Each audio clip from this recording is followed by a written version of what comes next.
So the fact that you've got this far probably means that you're going to go very, very far in property investing. The last video, sorry I had to cut that a little bit short, but I do have to keep these videos in a 15-minute timer, so this one's going to be a bit short today. But lease option agreements and buying properties with no money, hopefully you may have got some value from that. And honestly, the information alone from this book, and especially if you attend my 2-day crash course, that we had one guy who turned up to the crash course. He didn't speak a word of English practically. He had a translator with him. And I just thought, oh geez. They requested that I could get a translator at the front, and I was thinking, oh my goodness, there was 300 people there. So I said, I can't do that, but we set this little deal up for him, and he was there. And I was kind of thinking, not very lovingly or compassionate, I was thinking, he's a drag to the group. This big property investors crash course, 300 people, and there's a guy sat next to him in the front row whispering in his ear, translating. It was quite annoying. However, this guy who couldn't speak any English, he went out from the 2 days and secured himself a lease option agreement. So I thought, how wrong was I? You know, those moments when you realise how stupid you were. So what I would say is it's very doable, just got to take action. Remember what I said in the first video, knowledge plus action equals massive success. We had another video, the one before that, which was about what areas to buy. I talked about how everything follows London and gave some predictions, and also showed you how to work out return on investment, which is effectively where you take the profit that you're making, the annual profit, and you divide that by the amount that you invested, which gives you a percentage figure, which is your return on investment. Typically, if it's less than 20%, I ain't gonna touch it. If it's 25%, boom. If it's close to 30, then you're absolutely laughing. Lease option agreements and some of the no money down stuff will give you an infinite return on investment.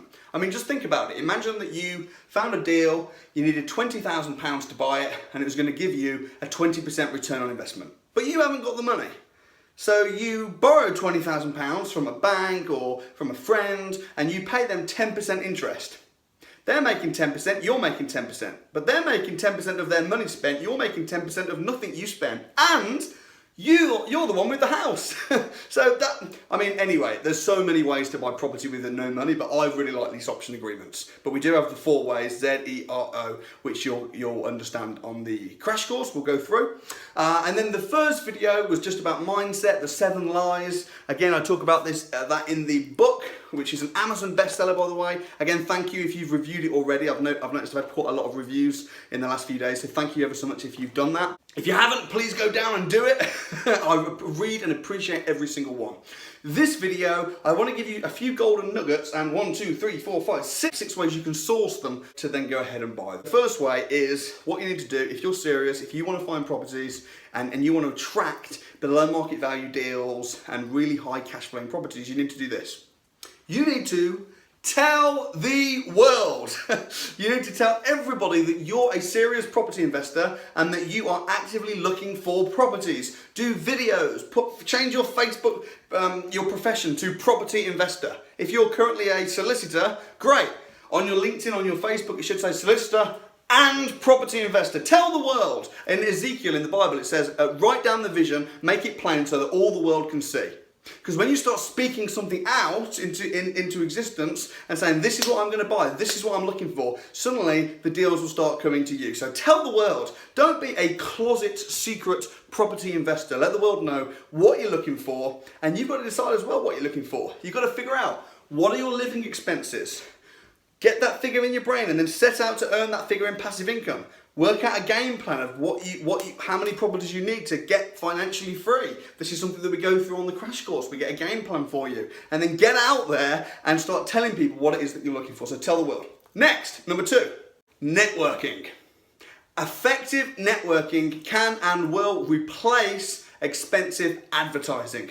Join local networks near your house, where the area is where you're planning on buying. Find networking groups, BNI, Bob Clubs, 4N, Property Investors Network, PIN, run by Simon Zushi, brilliant network. I myself run something called the Property Investors Circle, where we have a network of property investors. Some are newbies, some are serious property investors, and then other people are in the property trade. So just get down and start networking, start rubbing shoulders with people, and when you're networking, don't try and get business, don't try and get deals.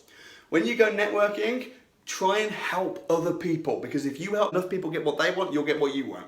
So you want to help people, If someone stands up and says, I'm looking for X, Y, and Z, and you can help them, go try and give it to them. Help other people, and then when they go, geez, that was really helpful, how can I help you? You can say, I'm glad you asked. I'm looking for a HMO property in Bradford, and I need a power team in the area. Do you know anybody that could help me? And watch what starts happening. Watch the connections, the power team, the leads, the deals that start coming your way. So networking. 3 is estate agents. I became an estate agent for 3 months just to make friends and for free education. Back in, I think that was in 2010. I only did it for a few months, but it was great. I learned some really interesting things. So if you want to find deals from estate agents, I'm going to give you a few steps to do that. But first, let me tell you this. Most property investors start out investing, they get their deals from estate agents. When they become a seasoned pro, then they turn their nose up at estate agents and say, I'm going to find my own off-market deals. Thank you very much. And then when you become really seasoned and matured as an investor, then you go back to estate agents.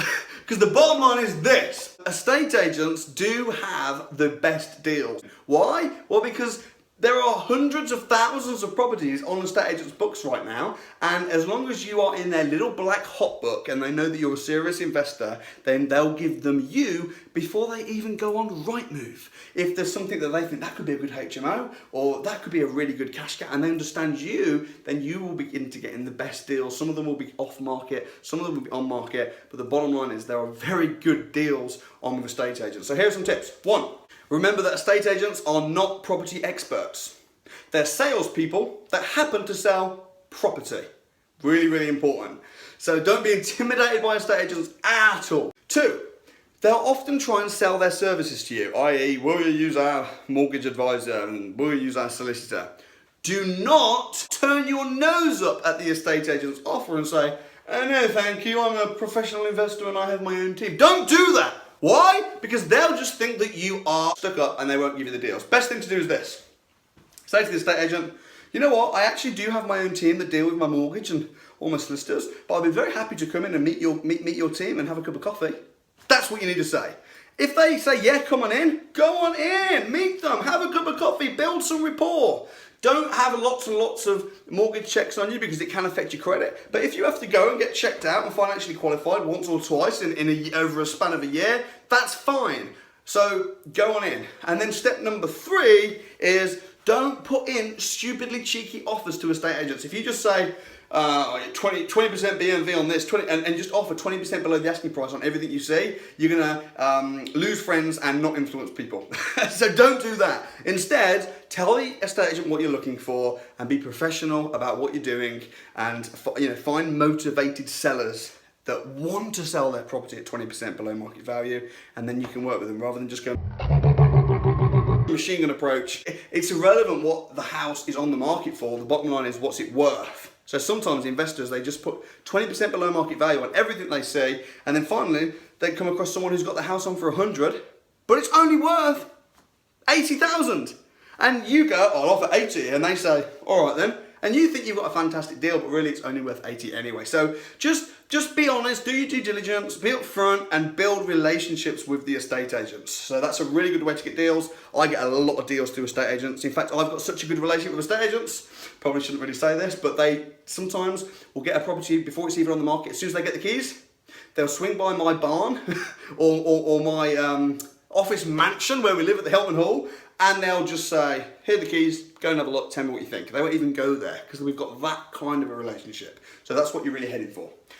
Next is advertise. So again, like any business, you're going to need to advertise. I personally spend £1,000 a week on Facebook ads where I advertise to potential motivated sellers. And that's where I get a lot of my leads from. But you might not want to do that because it's pretty advanced. I mean, you can start by just leaflet dropping houses. In fact, in this book, on page 109, I've got a really neat letter which I send to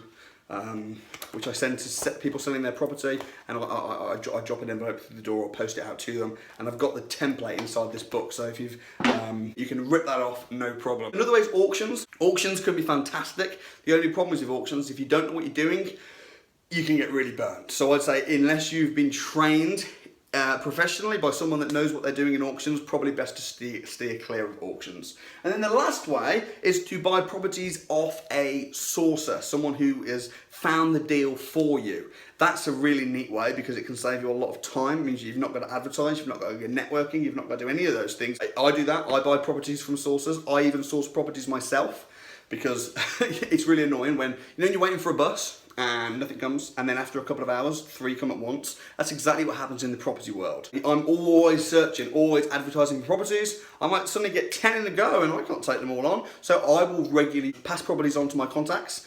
And when I do that, I include a power team, I do all the due diligence and absolutely everything. So if you're interested in that side of things, then what I would say is below on this link, it says how to become a cherry pick member. And what that means is when I pass my deals out, if you're a cherry pick member, you won't just get any deal, you'll get the best deals hand cherry picked by myself or my team, and they'll be sent to your inbox first. So it's a really cool way to get the best deals is to become a member of the cherry pick club. But generally speaking, sources are a really good way. Just make sure that you've done your due diligence on the sourcer.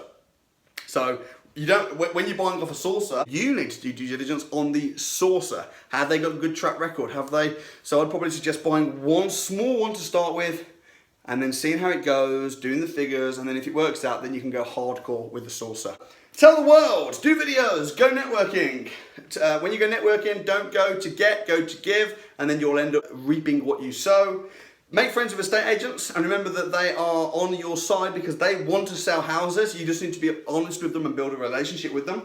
Advertise, or if you can't be bothered to advertise or you don't want to take the risk with the budget, find a good sourcer and someone that can package deals for you. If you are interested in the HMOs, the lease option agreements, and the really high return on investment properties that I source, then below on the link, I would suggest that you sign up for a cherry pick member. You pay a very small monthly retainer fee to filter out the serious people and you'll get the best deals. If you want to know a little bit more about how my sourcing business works, then I would suggest going on this link right here and you'll get to see a little bit about how it works and see an example of someone who sourced a property through myself before. So until next time, have a fantastic evening and I'll see you on our 5th and final video very soon.